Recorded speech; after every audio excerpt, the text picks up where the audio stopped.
if this putter came out when I bought my L.A.B last year, I would not have bought my L.A.B. Even though this lie angle is not adjustable, now the standard lies 70 degrees. Every model, whether it's a short, medium, or long, has a cambered sole. This putter, it just feels like you put it on the ground and it's set perfectly. As soon as I hit the first putt and you just get that traditional feel that you get from the insert, I was like, this putter truly does feel better than the L.A.B. I still have the DF3 in the bag. I used it this weekend in our member, putted awesome. I still think this putter feels way better than a $700 L.A.B. Welcome back to another episode of the Loggerhead Golf Podcast. Excited for this one. As you can see in front of us, we finally have the ZT from TaylorMade. Mm-hmm. ZT obviously being zero torque, and this is their introduction to the zero torque family that we've kind of seen take off the last couple of years. Already has a win on tour with Brian Harmon when it was in the prototype stage. So obviously there's already success. Yeah, I mean, the year of the putter kind of continues where we're seeing new styles, everybody adapting to the new, I mean, I guess it's no longer a fad, but adapting to the new zero torque style. No, as soon as it hit the doors, I mean, I think it looks as good as it did in pictures. Yeah, this is the first one where I wasn't disappointed to take it out of the box. Yeah. You know, obviously the L.A.Bs have been around, so the first, I guess you would say, imitation that has looked really good. Yeah, and from what's come out of L.A.B is that this supposedly is the closest to the L.A.B in terms of full balance of any of the, I would say, brands that have tried to copy. Yeah. Because it is fact the Odysseys are not zero torque. They're toe up. So they still have torque. So it's pretty cool to, and I guess since they put it in the name, it kind of has to be. Yeah. Right? ZT. But tell our listeners a little bit about the technology. I know about it, but. Yeah, so this is pretty cool. Pure roll is something TaylorMade's been known for. Obviously, the number one player in the world, Scotty Scheffler, switched to pure roll insert. Ever heard of him? Yeah, pretty good. The number one female in the world, Corda, switched to a pure roll insert, started tearing everything up. What's cool with that insert is all the grooves are at a 45-degree angle, so it doesn't matter where you necessarily strike it on the face. It's going to give you, not to be cheesy, but a pure roll. Wow. And a really good way to test that is if you go to about 15, 20 feet where people start getting jabby, it just comes off a lot smoother. Yeah. This putter specifically, they have three heads. They have the 1 dot, which is the standard, the 2 dot, which is the counterbalance, and the 3 dot, which is the long. Yeah. AKA the broomstick, but can't call it that. Yeah.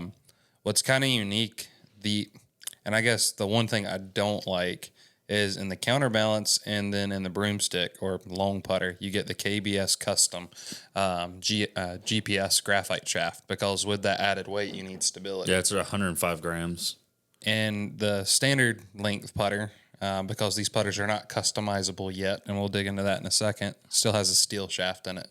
Mm-hmm. And with what we've seen the last 2 years with mainly L.A.B is the graphite shaft makes a huge difference. I mean, across the board, we're putting in a ton of putters. Mm-hmm. So, I mean, we're currently dabbling with a way to put graphite in them. So yeah, we'll report back on that. But I think that's kind of a knock. I mean, at the price point though, they're coming in $200. Being that it is a milled body. How much is the counterbalance? The counterbalance and long are I think it increases by $20 every time. Okay. Somewhere in there. But I believe the 35 starts at $449 compared to $649. So, I mean, $200 difference. Yeah. So, I don't know. It's been great. The kind of interesting part is the way that TaylorMade's always had this true path alignment. On this putter, they've milled it. Yeah. So it doesn't have that white contrast that the current Spider lineup does. It's milled.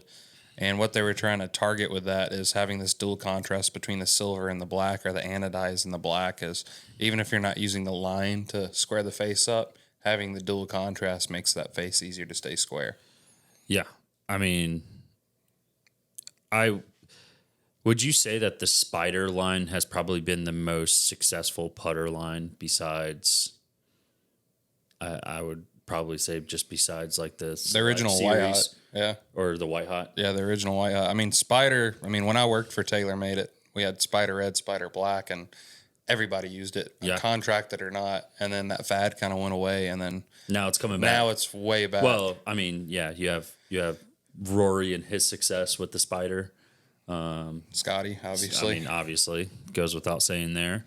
I guess like it's one of those things that it's like, are you crazy for not using a mallet? Yeah. Well, at this point, how many victories on tour the last 4 years have been with the blade versus tour mallet? validation isn't everything. Yeah. Right. But if they're the best at repeating a motion and they're still using a mallet, there's probably a reason why. Yeah, and that's where when this putter was finally announced that it was coming out, I mean, we've seen pictures of it now for almost what feels like a year. I was wondering if I was a little surprised with how big or how like squared off and big that the heads of these putters are. I was expecting a little bit of that smaller frame that the Spider has, that smaller footprint. But in terms of increased stability and all of that, it makes sense. I will be the first to say this. If this putter came out when I bought my L.A.B last year, I would not have bought my L.A.B. I would have 100, even though this lie angle is not adjustable. Now the standard lie is 70 degrees. Yeah. My lie angle is 69. So nice. 1 degree doesn't make a difference for me. I can just learn to change my setup a little bit with that. Well, and with this putter specifically, that's where it does differ from every other version. Mm-hmm. Every model, whether it's a short, medium, or long, has a cambered sole.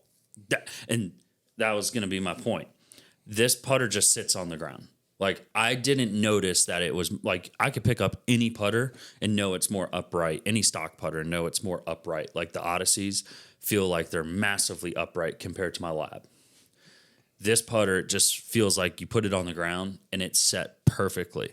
And that's where immediately, like, I was like, oh, like I can 100% put this in the bag. I took it out to play last week. I took the counterbalance. I've used to putt with the counterbalance style putter. And as soon as I hit the first putt and you just get that traditional feel that you get from the insert that obviously TaylorMade's put a lot of technology into created, I was like, this putter truly does feel better than the L.A.B. Like I still have the DF3 in the bag. I used it this weekend in our member putted awesome. I still think this putter feels way better than a $700 L.A.B. I'll be the first to say that we truly have a clone that might perform better than the putter that created it all.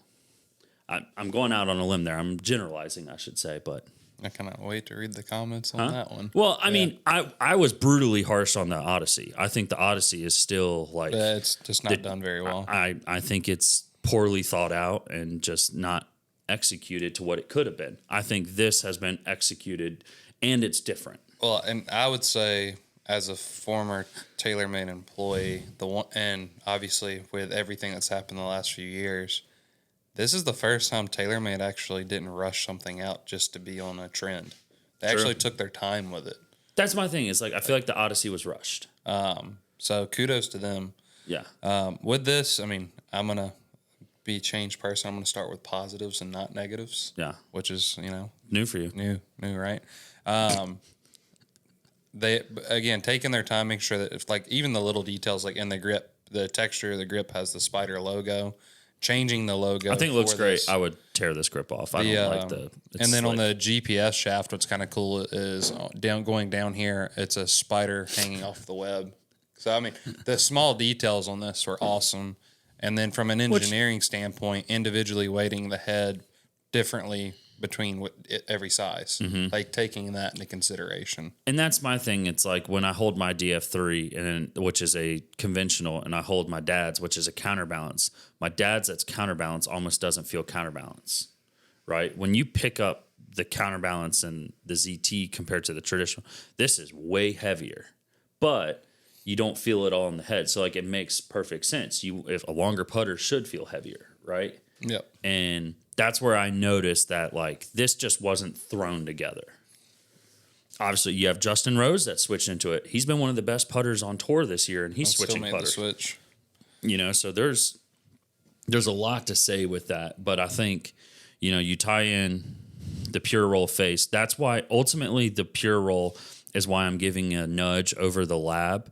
I think the L.A.B milled insert is definitely a step in the right direction, but I just think speed control is much more consistent with this than just the standard aluminum head. Yeah. That's why ultimately, like, if I'm comparing model to model now, I'm telling people, like, these are the two to choose from. Yeah. Right. The ZT or the L.A.B, because there's no sacrificing anymore.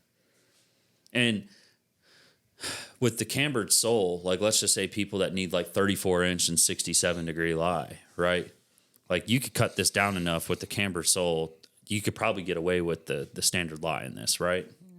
It'd be close. It'll be close. It'd still be a little upright, but. And that's kind of like, now we get to talk about the negatives. Yeah. And I really appreciate Trotty making the call out, because even in his video, if it wasn't for a L.A.B, we wouldn't even have this putter in front of us. Correct. So, I mean, everybody recognizes that they started this. The disadvantages with this, and this is where, in typical TaylorMade or Callaway fashion, when you've got a product this hot and you do a pre-book. What's a pre-book in our industry meant for? To guarantee that you have the Product, right? when it comes out. So it's almost a way of also forecasting how many you're going to sell. Yeah. We have these pre-booked, so big box stores obviously already have theirs. But if you order a putter today at 35 inches, it will not ship until July. Yeah. So That's still 4 weeks faster or 6 weeks faster than L.A.B. correct, but L.A.Bs are custom to order. You cannot do any customization with these putters. I know. That's fair. So I still think it's ridiculous that L.A.Bs are 10 weeks now. Yeah. That's just not acceptable. So, and then that's the second negative is if you're 6'7" and you want the traditional head, even if you put an extension in there, we're going to throw some weight off, but B, the lie angle's not going to work at that point, which Trotty also was brutally honest about. Yeah. So, like, that's kind of, I get they pushed up production. This putter was not supposed to come out until the fall, but where they took so much time to get the putter right that they fumbled on the release a little bit. Yeah, but I'd agree. TaylorMade's also always been known for coming out with something, say it's limited, give people the option to buy it, and then as soon as it technically releases, it's sold out, aka every mini driver they've released the last 3 years. Yeah. Right? Or limited edition, anything. So, I mean, I guess the good news, if that's our negatives, that's a pretty good negative. I mean, how good is the head cover? Back to the positive. The new logo is pretty sweet too. It's kind of like a play on the Miles Morales Spider-Man a little bit. And obviously, I think we have other new spiders coming out soon too. So possibly, yeah, I think it's been fun this year with putters. It's truly been fun. Well, it's nice to see these companies actually dedicating time to helping the everyday golfer. And that's what, across the board, whether we like it or not, zero torque, because I'm a putting instructor, most people that have switched into these zero torque putters because of the shaft lean, it has helped them tremendously deliver it with better loft. I tried going away from it. I would have to truly relearn my putting stroke from an alignment perspective if I go away from the zero torque style. And I tried.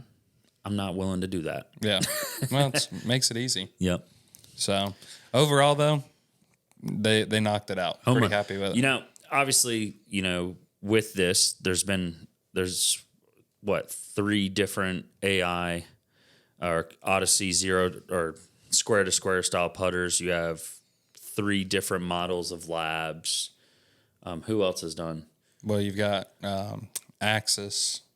That's right. Similar. Access, You've got even roll. BGT came out with a putter. The Paradox. Which that putter looks insane. Maybe I would say possibly cool. Like that's why we'll have to get our hands on that. I'm using insane in a positive there. And then Peretti. So Scotty Cameron's got a prototype. I mean, Ben Ann's using the long prototype.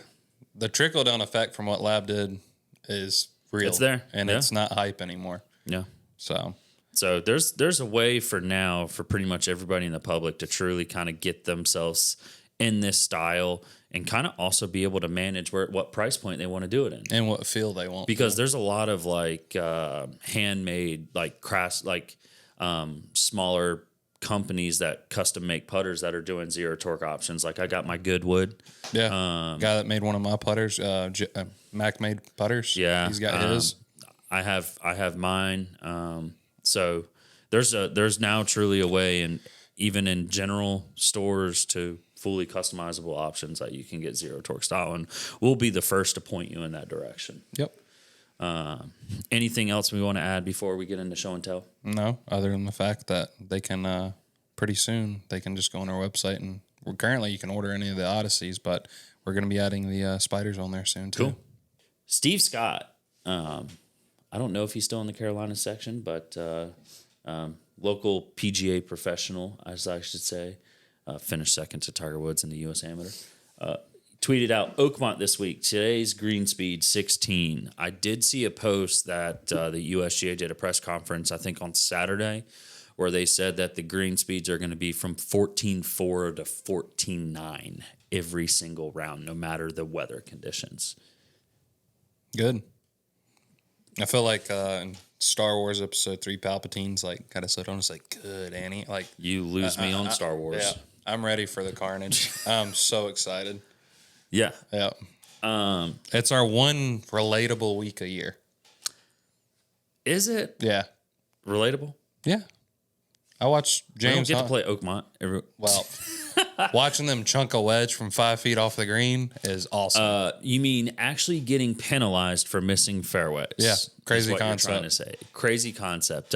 There's a lot of there's a lot of crying out there talking about the luck involved in players' lives when they go in the rough. It's like, well, technically, there's luck. There's always been luck involved in the game of golf. I mean, how many times? Well, that is what golf is, essentially. Exactly. Like, how many times do one player hit the fairway and another player hits the same fairway and it's in a divot? That's luck, right?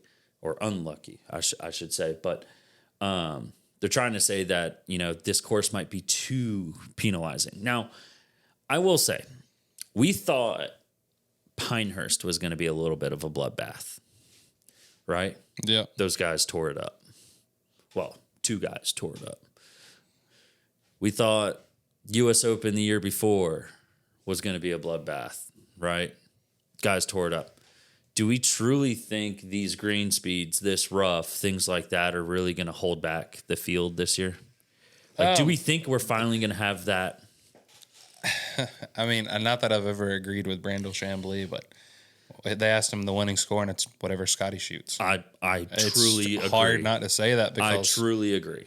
Every hard venue he's played, he's made sure to hit fairways and hit greens. He's the most accurate golfer in the world. So it's strokes gained tee to green. He's the number one golfer in the world for a reason. I think this is going to be a little bit different because a little bit of a fun fact. Do you know what par was at Oakmont when it first opened? Negative. 80. Jesus Christ. They had one par 6, and I believe it was 5 par 5s.